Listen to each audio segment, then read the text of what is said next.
శ్రీశైల మహాక్షేత్రానికి పాదయాత్రగా బయలుదేరిన జింటుపల్లి శివస్వాములు వికారాబాద్ జిల్లా యాలాల మండలం జింటుపల్లి గ్రామానికి చెందిన శివస్వాములు శ్రీశైల మహాక్షేత్రానికి పాదయాత్ర ద్వారా సుమారు 30 మంది స్వాములు బయలుదేరి వెళ్లారు.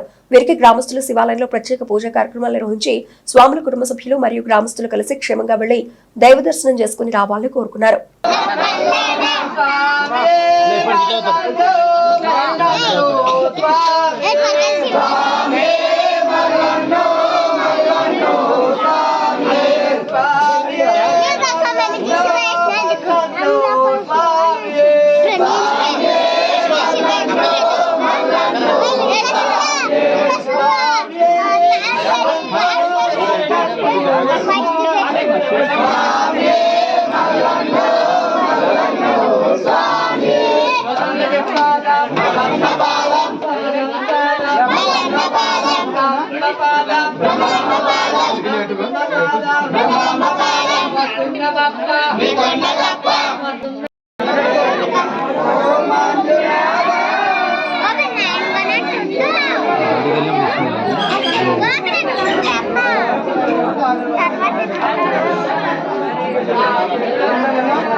Oke,